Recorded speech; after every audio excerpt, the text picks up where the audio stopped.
Oh man, network is telling me no, you cannot continue, and so I had to like just be patient. That's another way I actually like enjoy the place where wow, it seems I'm having quite some challenges today with my network. But then like I was saying when I went off just a few moments ago, I was saying the reason why I actually like where I am like these days is that I don't like get upset very quickly. I remember on one of the videos I made on here, I was sharing how I would throw my phone at the wall just because network is bad. Eh?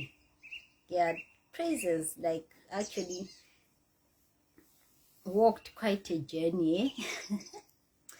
So yeah, apologies for the glitches there. It was my network. I couldn't do much about that, but then I'm back, and tonight I'm just going to be sharing how to deal with what we call internalized negativity. Now, what is that? Internalized negativity is how one may actually turn on themselves for something that has happened to them. An example, like in the context of sexual trauma, the subject that I actually stay on, everything we're going to be talking about on this page is actually just centered around sexual trauma.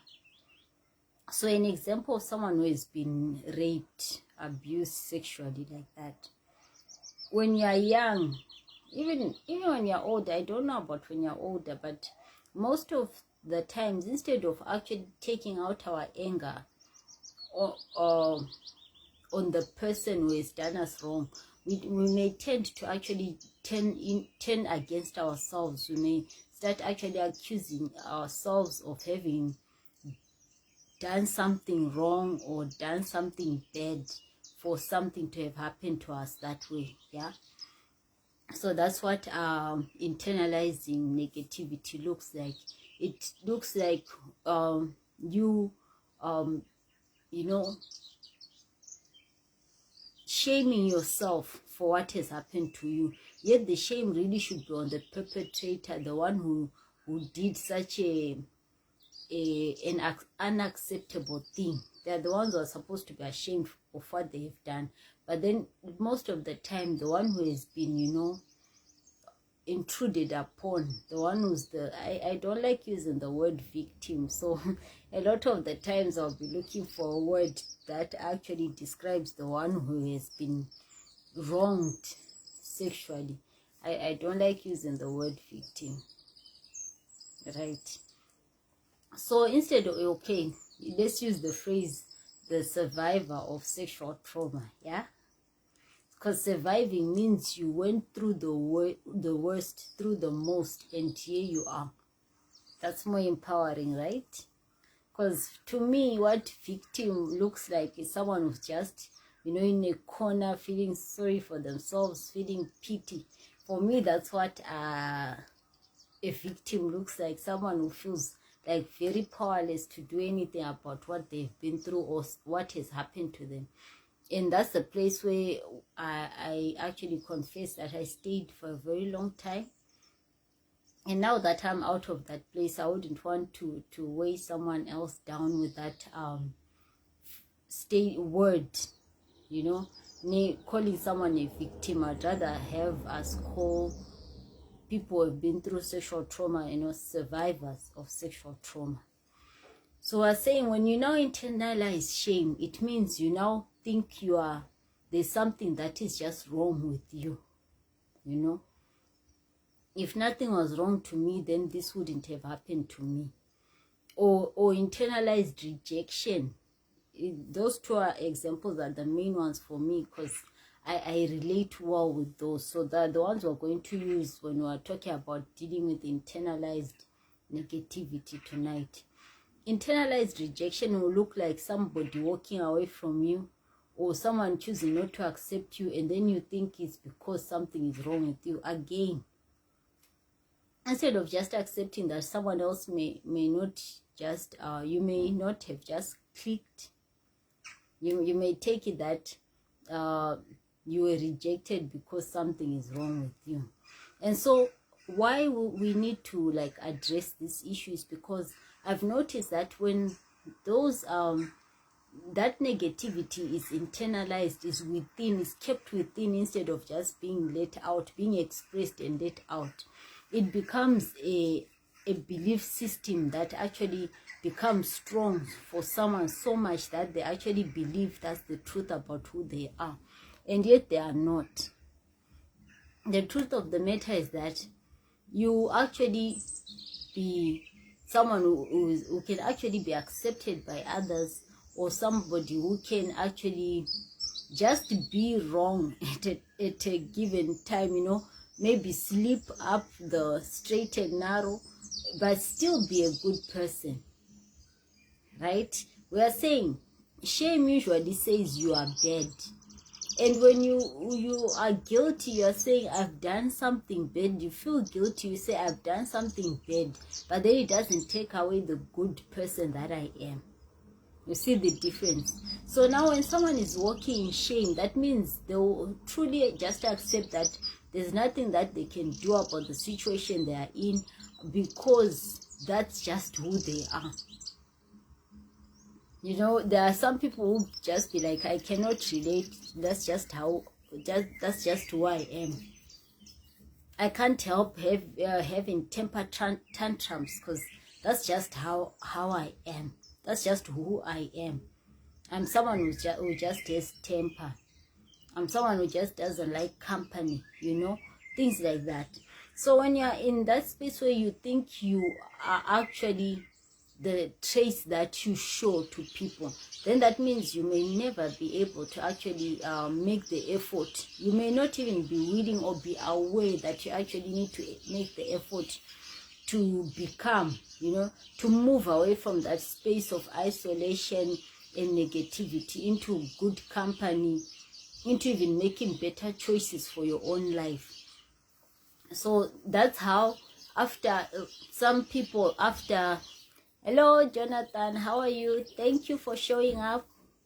I was saying, you'll notice how when someone holds on to the shame of what they've been through, you may notice that even their life, it is so full of so much shameful things. You'll find they've entered into, like, an example, sex work. I mentioned it last week. Like, some people may just feel like, what's the use of me being good? Because when I was good and innocent, someone just came and violated my body. I might as well just give myself away. However, you know, because they have internalized the shame, they feel like they are so they can never be accepted by anyone else to be valued to that level of actually being courted and, you know, being in a proper loving relationship. And so they choose to continue on a self-destructive path. That's what's so wrong about, you know, keeping the shame within like that. And so even with rejection, you may just choose to continue to be an isolated someone, and not choose to even make the effort to connect with those around you. Because, like, the book I've been recommending quite recently, the one I'm reading currently, entitled Changes That Heal by Dr. Henry Cloud, it talks so much about what I'm saying here. Probably that's why I got motivated to talk about dealing with our internalized negativity. Because as long as you identify with the negativity of what happened to you, you know, calling yourself calling yourself according to what happened to you, then that means you can never receive acceptance from others. You can never receive the love they actually long to give you. That sounded really weird for me actually saying that, because I feel like I'm preaching to myself right here. So what I was realizing in that book, like, and actually a thought just occurred to me right now. Like, there's a story in the book of Ruth on the chapter 1. It shows of a woman who experienced so much loss. Naomi. That's her name, right? And actually, the great book, the Bible, my favorite book, it describes how Naomi meant, like, it's something to do with, you know, happiness, sweetness of spirit. And she changed that name because of the trauma of loss that she had experienced. She lost her husband, she lost her 2 sons in a very short space of time. And there's a part where she returns to her own land, you know, of Bethlehem in Judah. And when people, you know, they actually came out, you see what I'm talking about. When someone is internalized, let's say rejection, because loss to her looked like rejection, even probably from God, because we believe that it's God who causes for us to be breathing, and when it stops, it's Him who has caused for that to happen also. I bet she actually felt that the losses that she has been through means she's now unacceptable even among her own brethren, her own family. You know, Judah was her place, was her home, because they only left their place because of hunger to the land of Moab. And her coming back, people were happy to see her, because you see in that story that there were people who actually came out to meet her. She didn't walk all the way to her home and didn't meet anyone. The Bible actually says she met people, and they actually, that means they were celebrating. Princess Barbie, how are you this wonderful evening? Thank you for showing up. So you see, the people in the land of Judah came out to meet Naomi because probably they were happy to see someone who had actually left coming back. You know, just like us in Zimbabwe, so many people are flying out, Australia, Canada, the UK. And so when you come back at the airport, you find, you know, family, your brethren is there. And then what does Naomi do? She goes and says, don't call me Naomi, call me Mara, which means bitter. And then she begins to describe the losses that she has been through. That means she internalized her losses so much that she felt probably even her own brethren would not be able to accept her because of what she has been through. So you see what it does. You even get to start rejecting the love and care from the people around you, all because you've internalized rejection. You think you can never be accepted by anyone, and so you keep people at arm's length. And what I know for sure is that people will eventually give up. You know, we thank God for Ruth, you know, the daughter-in-law who said, I will stay with you, because I'm so sure, you know, how Naomi expressed herself means already she had an energy about her which was telling people, leave me alone. And that's why Oprah probably couldn't wait to actually wave goodbye. Like, see you, mom in love, you know. So when you internalize rejection, you have actually told yourself, I can never be accepted. I can never be loved. And actually, even if people drew near to care about me, when they find out the truth, you know, you've actually quoted these this negativity as the truth about you, who you are, and yet it's not. Because it's an example, like there's one that I once wrote sometime last year. It's like you're actually a very good car. My favorite is a Prado, you know. May the Lord bless me with a Prado in my lifetime. Yeah. So I say I've bought my lovely white Prado, or a blue one. I'm still deciding on the colors. I bought myself a nice Prado there. I've driven it to rural areas, you know, it's a dusty road, and maybe it was raining and whatnot. And then obviously mud will actually like spatter and cause the car to be dirty. And then when I get to our home there, we just look at the car and be like, this car is dirty, so we are throwing it away. This is the Prado which would be thinking this, like, so my owner praise is going to throw me away because of all this mud. Yet the truth of the matter is that all that needs to be done is washing off the mud. I heard that from this mother of mine who I love to listen to. So that's how internalizing negativity looks like.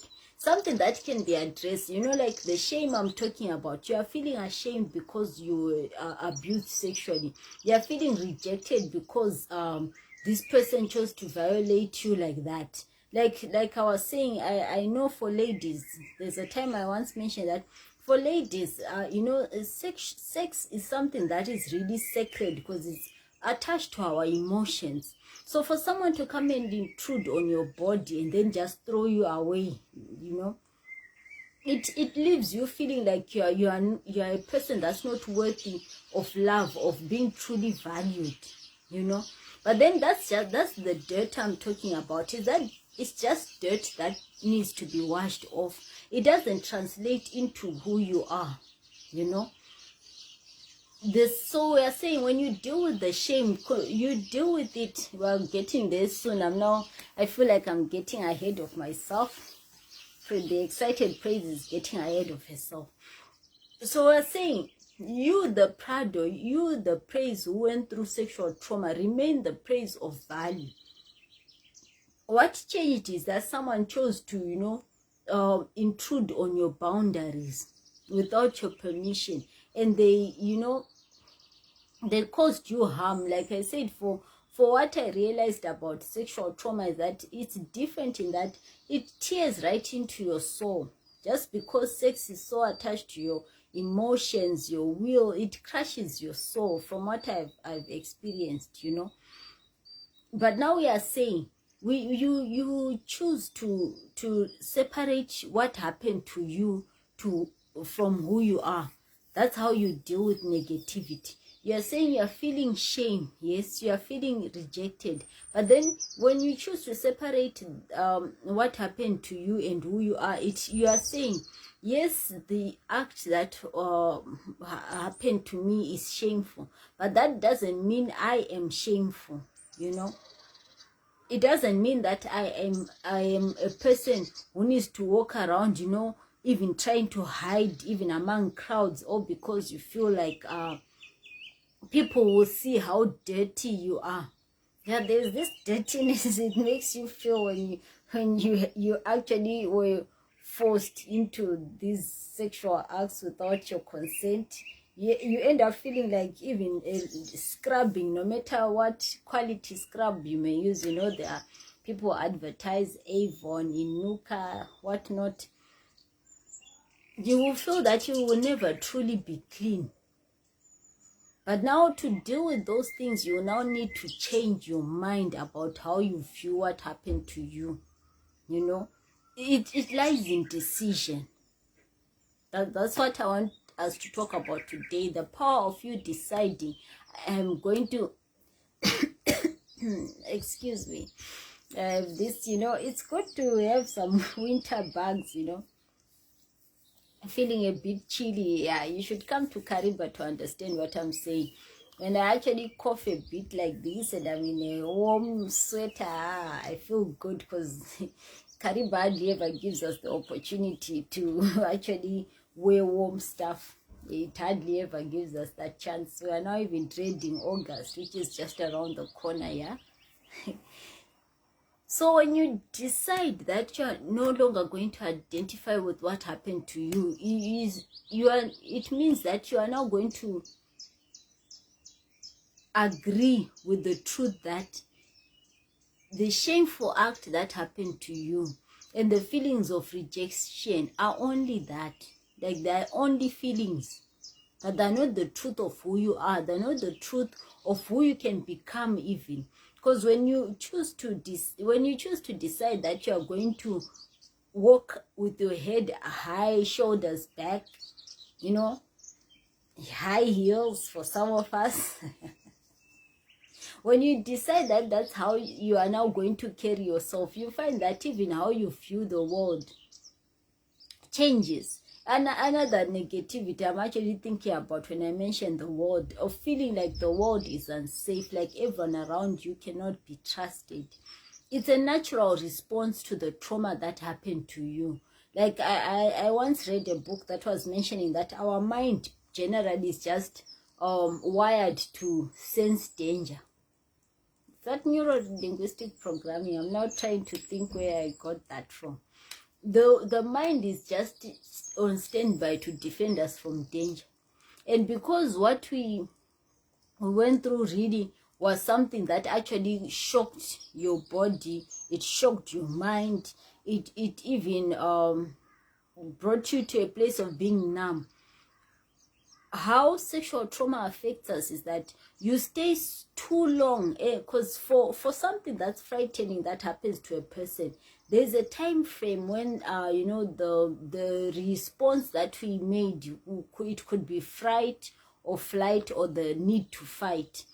There's a time frame where it's expected that, you know, the adrenaline will just die down, and then you're back to just, you know, trusting your surroundings, trusting the people around you. But when the after effects of what you've been through are not addressed, that means you will remain stuck in that place where that negativity took place for you. That means you are now in a place of being, you know, perpetually afraid. You're always afraid of relationships, of people, of those around you. You're always looking around you. You feel like someone is watching you to do you harm. And that's how we fail to even progress in how we relate with others around us, you know. I love that I'm talking about this now, because I'm actually looking back at the praise who used to be. Yeah, I know I have a lot of work to do. I'm still somewhere. I'm making effort, and I know I have a lot of work to do, but I'm glad that I can actually share with you guys of a praise who once was and no longer is, right?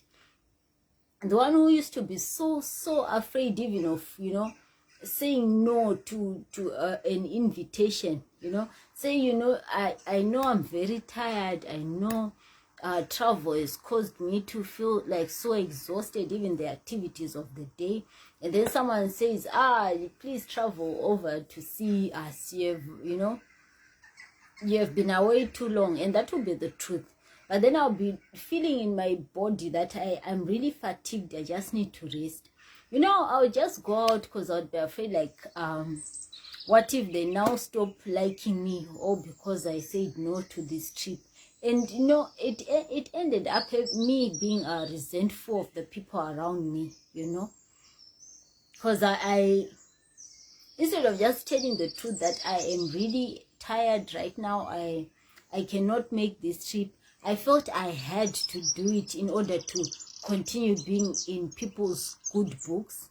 But it ended up actually ruining relationship, because my attitude soured towards those people. You know when you feel like people are abusing you, and yet the truth of the matter is that it's just you who has failed to set boundaries.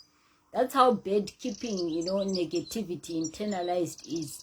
You remain in a cycle of being stuck in a space that you can, that in real truth you can actually get out of. That's why I'm talking about the power of decision. It's now you choosing to tell yourself that because you have been through something bad, that doesn't mean you are rejected. That doesn't mean the statement I'm about to say is actually me encouraging myself again. That's why I just laughed right now. Like, praise, I cannot believe you're just about to say this. I'm going to say the truth of the matter is that there are people who actually want to care about you, who actually know the truth of what you've been through and still think you're an amazing person. Oh my goodness, my ears are failing to receive that. So help me God. Yeah, you see now why I laughed. I was even asking myself, praise, are you really going to say this right now? But you know what? I'm glad that of recent days, to be entirely honest, I have been at a place where I was not telling myself, praise, you are accepted. I have this tendency of actually, this is a confession. I'm glad on this page I can be vulnerable. Now I can talk about my uncomfortable thoughts, you know. So I'm going to share this with you right now. Like, I've always been one to be suspicious of people's love and care towards me. Like, and to be entirely honest, I get spooked, I get freaked out when someone is all, you know, out, you know, caring about me. I'm like, my guy, are you okay? It's just me in my head. I do that a lot. And so because of that suspicion, to be entirely honest, I have blocked people out a lot. Because in my head, you know, this stems from the feeling of rejection that I've internalized for a long time. You know, I was talking, I think it was 2 weeks ago, and I was talking about how my mom, you know, upped and left. It's their own issues with my dad, you know. But do you know that when my mom left, I was around 4 years thereabouts. I remember the picture of how she left, you know. And I remember even running right up to the gate to see if she was really going. Because in my head, I was young. I could not say, Mom, don't go. But somehow I hoped she would, like, change her mind and come back. But she didn't, you know. And from then on, I always thought she left because of us. You see now why, you know, the trauma children go through.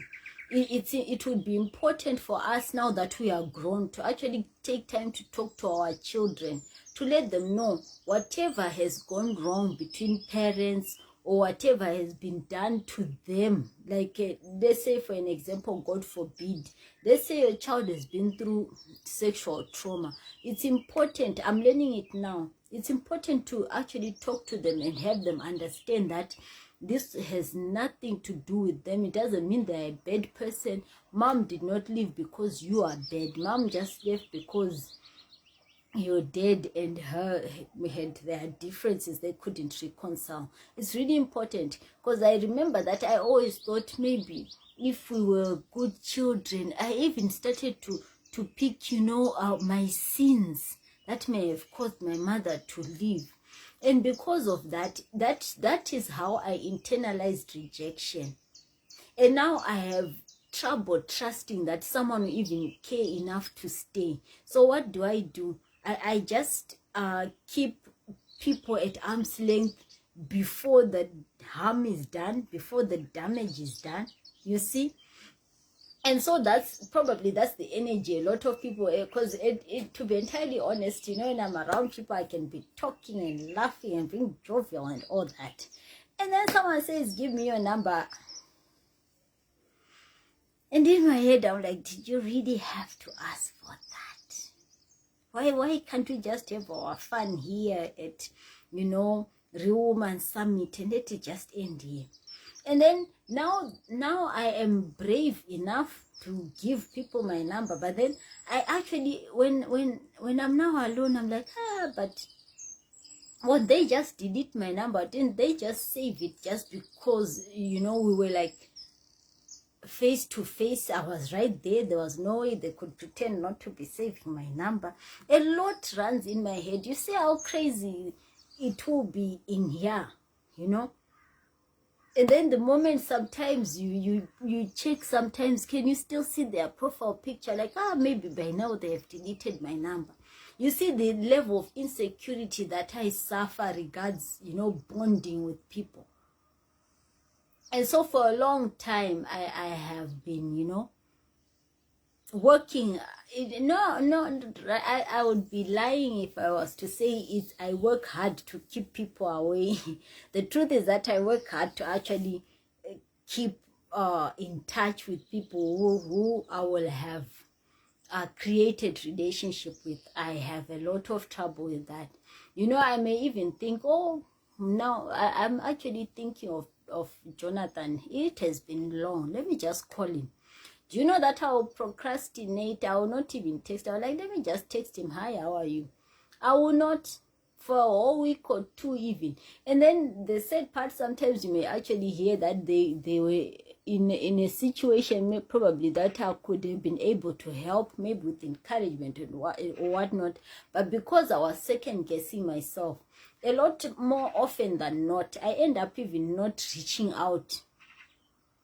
You know, I decide to keep aloof because I'm so afraid of rejection. I'm that afraid of rejection.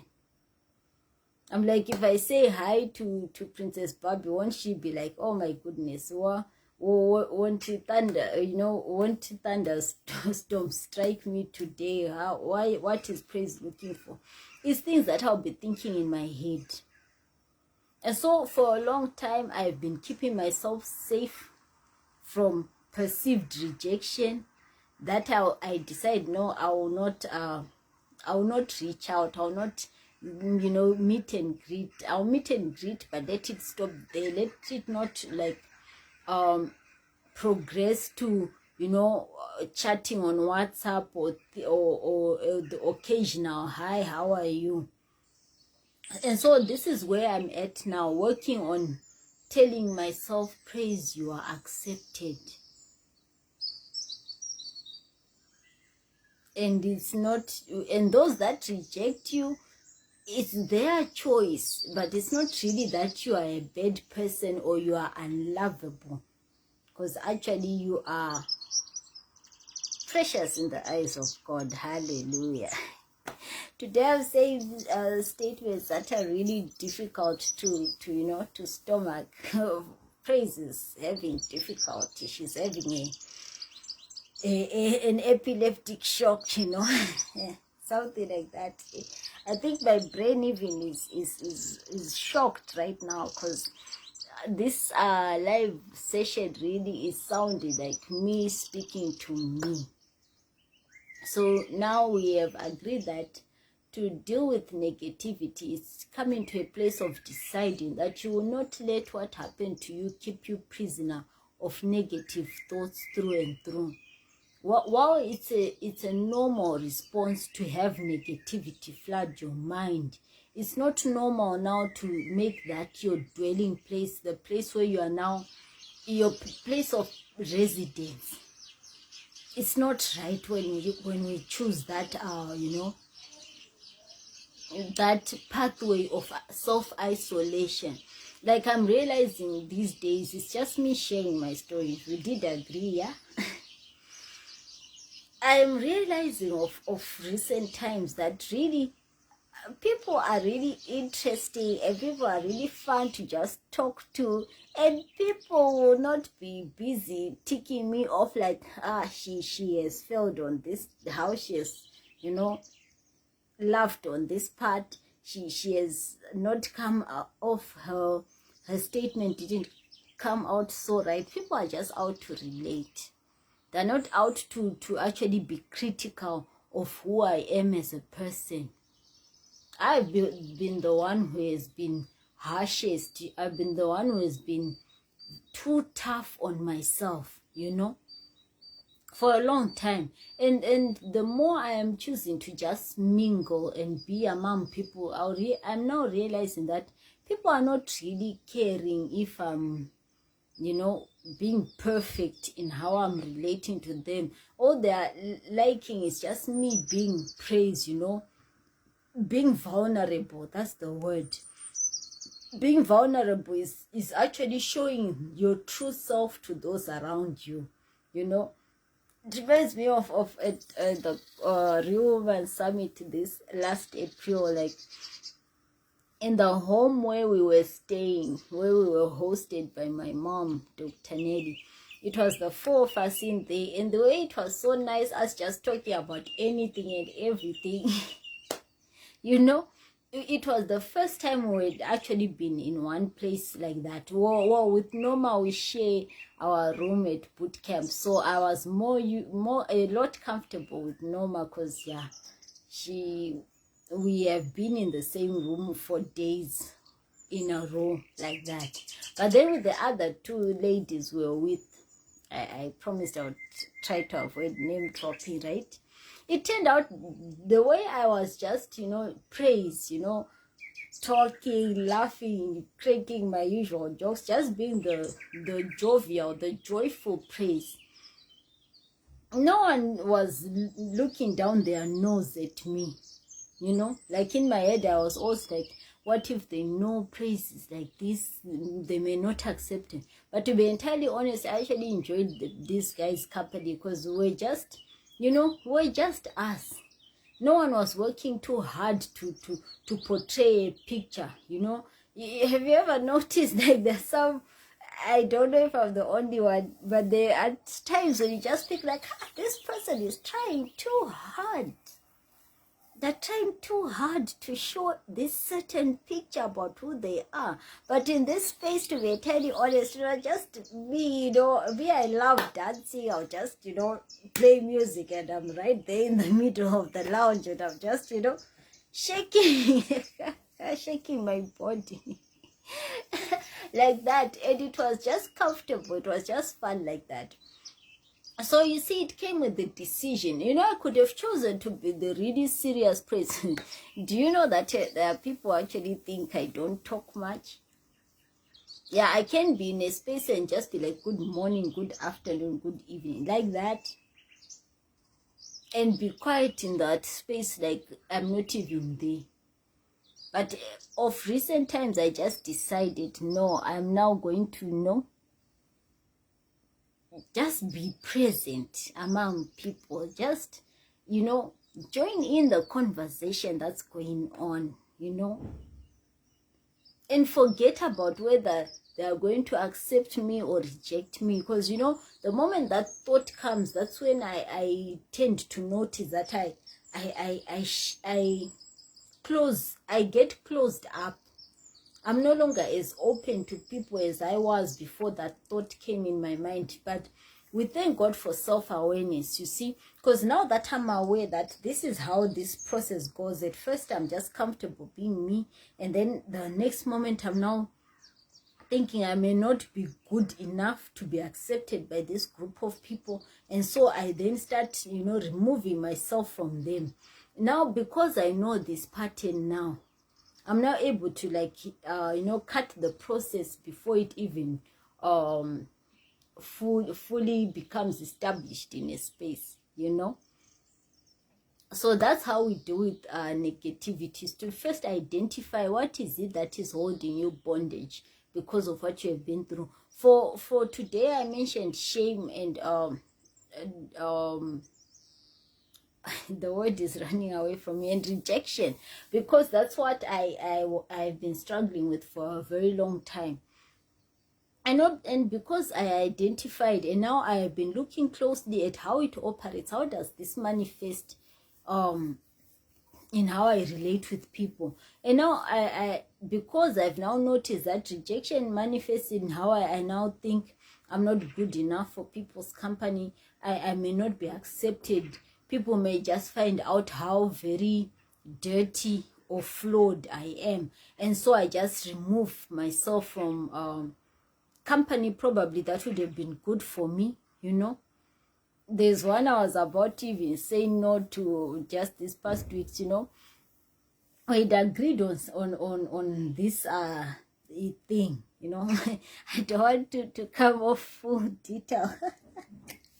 But then I want to share this is because it's actually a good example. Some months back we agreed, this is what we're going to do, ladies, this, that. And then along the way, it seemed like this plan had gone ahead, because at the time when, monies were required, I wasn't quite ready for that. And so when I made the inquiry later on, I was told, the group is now, the number of people required, are enough. And then a few days ago, the organizer comes to me and says, someone dropped out. Do you still? I'd actually agreed with her. Like, if someone drops out, I would really want to be part of this thing. But the first response I had to her coming this past few days, like, a space has been created because someone has dropped out. My first thought was like, oh no, I cannot go because of this and that. I had valid reasons. Because that weekend of the activity, the very next one, there's another. So I was now telling myself, consecutive weeks of travel and whatnot will strain me, and what. I almost said no. But because, like I was saying, I'm now self-aware. I stopped myself. I stopped myself. I'm like, no. When you are actually one of the people to be excited for this trip, and people are actually going with you, actually mentioned that they've been to this place before, but because there are people like you, praise, who are excited for this thing, they agreed to actually organize. And now you have opportunity to go and you're about to turn it down for reasons that can actually be addressed even after the trip. Because even when you get tired, you can rest and then you are refreshed, and you will not even remember that you were exhausted from, travel and whatnot. But there I was about to just turn this opportunity down, because the praise who says no more than she says yes to relating and just being among people, she had actually shown up. But I'm so glad that because I'm now aware of how these things, pan out, how how the storyline actually unfolds. That's the word I was looking for.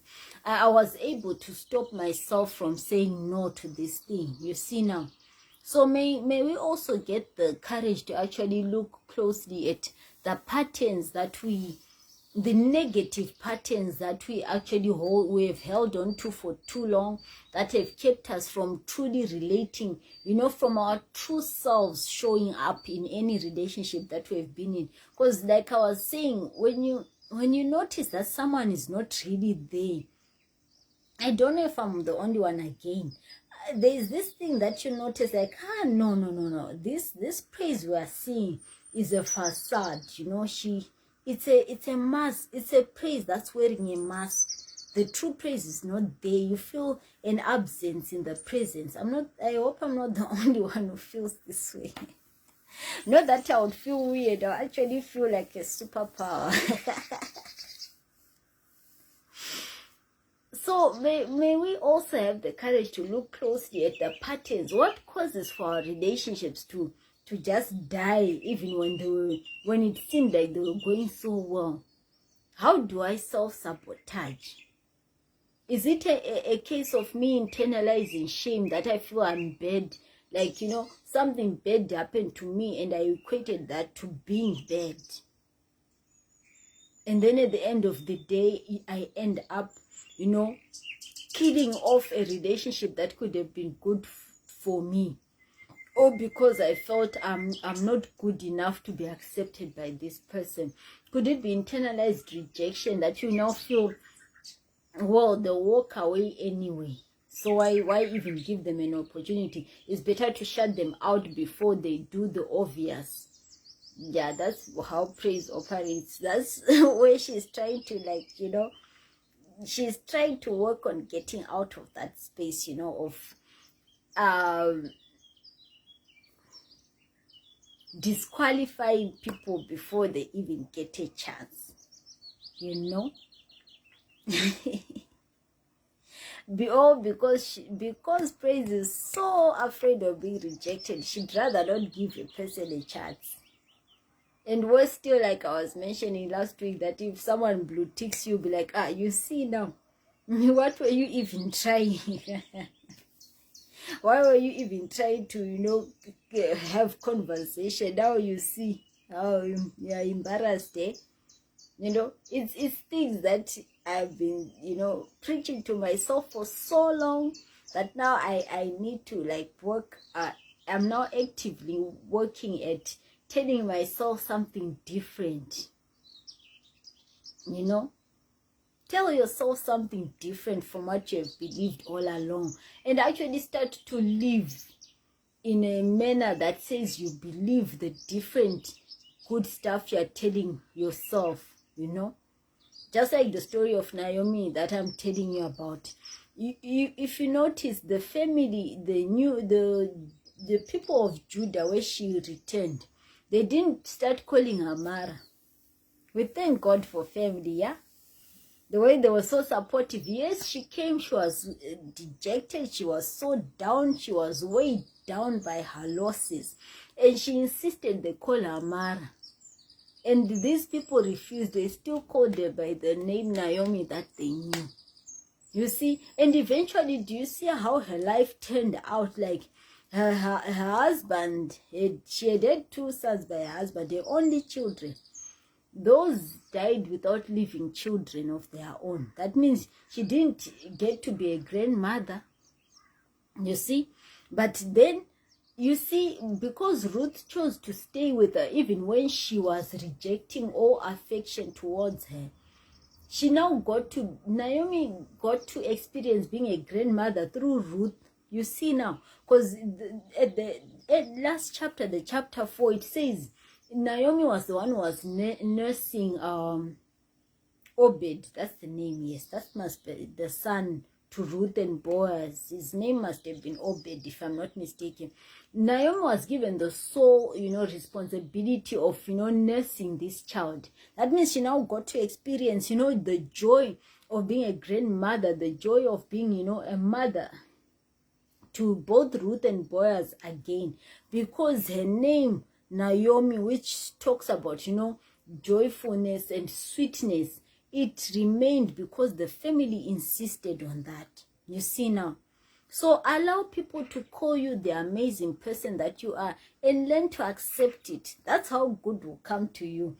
It's reminding me of one of my favorite verses again in the book of Job. It should be Job 22, 20, 21, 22. Somewhere there, if I'm not mistaken. Which says, agree with God that good may come to you. You see, agree with the good things that you actually see about yourself. Agree with the good things that the people around you are saying about you. That's how good will come to you relationally. You see, because like I said, trauma usually just cuts off the normal way of how we relate. So when you accept that you're actually a nice person, you're actually someone who actually cares, you have a heart for people, when you continue to accept that is the truth about you, because it actually is, you'll see that how you relate actually turns out better and better as you go. Yes. So today we are done. Whew, wow. I'm feeling like I've actually worked really hard today, because I'm now feeling very thirsty, like I've been talking for a very long time, and yet today I didn't even reach an hour. Yeah. Yeah, I actually spoke way less than I usually do, but I thank you so much for those that showed up, and thank you so much for those that are going to listen to this broadcast later on, and I pray that it helps someone to make the decision to start dealing with the negativity that they have internalized. It's like turning on yourself, like I said earlier. Internalizing is actually attacking yourself for the wrong that happened to you. You see, number one, something bad has happened to you, something terrible happened to you, and then you turn on yourself and you start telling yourself it was all your fault. You see how you are weighing yourself down. Yeah, so be encouraged to take this journey, someone, and I hope we will get testimonies of how people just decided they're actually good enough for love and companionship. Yeah. So see you next week. Bye bye.